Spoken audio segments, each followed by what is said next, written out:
ಈಗಾಗಲೇ ಘಟನೆ ಖಂಡಿಸಿದ್ದೀವಿ ನಾವು. ಈಗ ತಾನೇ ಕಮಿಷನರ್ ಅವ್ರಿಗೆ ನಾನು ಮಾತಾಡಿದೆ. ಅವ್ರು ಹೇಳಿದ್ರು ಸಬ್ ಇನ್ಸ್ಪೆಕ್ಟರ್ ಅನುಸೂಯ ಅವರು ಏನು ಅನ್ನಪೂರ್ಣ ಅವರು ಹೋಗುವಾಗ ಕಲ್ಲಿಂದ ಹೊಡೆಯಕ್ಕೆ ಮಾಡಿದ್ರು. So in self defence she has fired ಅಂತ ಹೇಳೋ ಮಾತನ್ನು ಕಮಿಷನರ್ ಹೇಳಿದ್ದಾರೆ. ಈಗಾಗಲೇ ಅವ್ರನ್ನೆಲ್ಲ ಭೇಟಿ ಮಾಡಿ ನಾವು ಕಾನ್ಸ್ಟೇಬಲ್ ಮತ್ತು ನಮ್ಮ ಅನ್ನಪೂರ್ಣವನ್ನು ಕೂಡ ಭೇಟಿ ಮಾಡಿ ಬಂದಿದ್ದೀವಿ.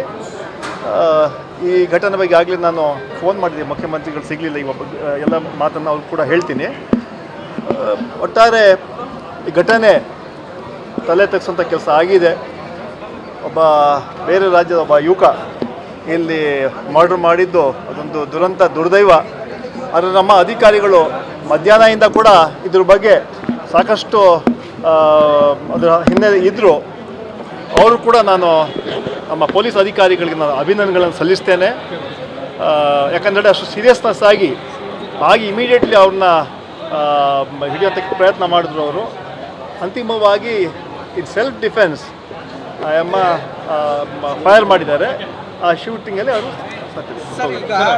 ರಾಜ್ಯದವರು ಬಹಳಷ್ಟು ಜನ ಇಲ್ಲಿ ಬಂದಿದ್ದಾರೆ, ಈ ರೀತಿ ಘಟನೆ ನಡೀತಾ ಇದೆ ಅನ್ನುವಂಥದ್ದು ಆರೋಪ ಕೂಡ ಇದೆ ಸರ್.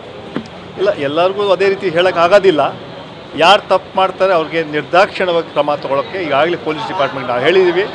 ಕಾನೂನು ಸುವ್ಯವಸ್ಥೆ ಯಾರು ಅದು ವಿರುದ್ಧ ಹೋಗ್ತಾರೆ ಅವ್ರಿಗೆ ಯಾವ ಕಾರಣಕ್ಕೂ ನಾವು ಬಿಡೋದಿಲ್ಲ. ಎಷ್ಟೇ ದೊಡ್ಡ ವ್ಯಕ್ತಿಲಿ ನಾವು ಅವ್ರಿಗೆ ಕಾನೂನು ಪ್ರಕಾರ ಆ್ಯಕ್ಷನ್ ತೊಗೊಳ್ತೀವಿ. ಸರ್, ಸರ್ಕಾರ ನೀಟಿನಿಂದ ಪ್ರಕರಣಗಳ ಮೇಲೆ ಆಗಬಾರ್ದು, ಏನು ಚಿಂತನೆ ಮಾಡ್ತದೆ, ಏನು ಒತ್ತಾಯ ಮಾಡ್ತೀವಿ? ಇಲ್ಲ, ಸರ್ಕಾರ ಈಗಾಗಲೇ ನಮ್ಮ ಸರ್ಕಾರ ಈಗಾಗಲೇ ಹೋಮ್ ಮಿನಿಸ್ಟರ್ ಕೂಡ ಅಸೆಂಬ್ಲಿಲಿ ಕೌನ್ಸಿಲ್ ಸ್ಟೇಟ್ಮೆಂಟ್ ಮಾಡಿದ್ದಾರೆ.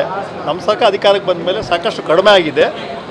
ಅದು ಕೂಡ ಆಗಬಾರ್ದು. ಆ ರೀತಿಯಲ್ಲಿ ನಮ್ಮ ಇಂಟೆಲಿಜೆನ್ಸ್ಗಳನ್ನು ಹೆಚ್ಚು ನಾವು ಇನ್ನು ಬಲಪಡಿಸ್ತೀವಿ ಅಂತ ಹೇಳೋದು ಮಾತನ್ನು ಹೇಳ್ತಾ ಇದ್ದೀವಿ. ಅದಕ್ಕೆ ಟ್ರೈ ಮಾಡ್ತಾ ಇದೆ. ಈಗಾಗಲೇ ಮುಖ್ಯಮಂತ್ರಿಗಳಂತ ಮಾತಾಡಿಬಿಟ್ಟು ಅವ್ರಿಗೇನು ಪರಿಹಾರ ಕೊಡಬೇಕಂತ ನಾವು ಹೇಳ್ತೀವಿ. ಅದು ಮುಖ್ಯಮಂತ್ರಿ ಮಾತಾಡಿದ್ರೆ ಅದನ್ನು ಕೂಡ ಘೋಷಣೆ ಮಾಡ್ತೀವಿ.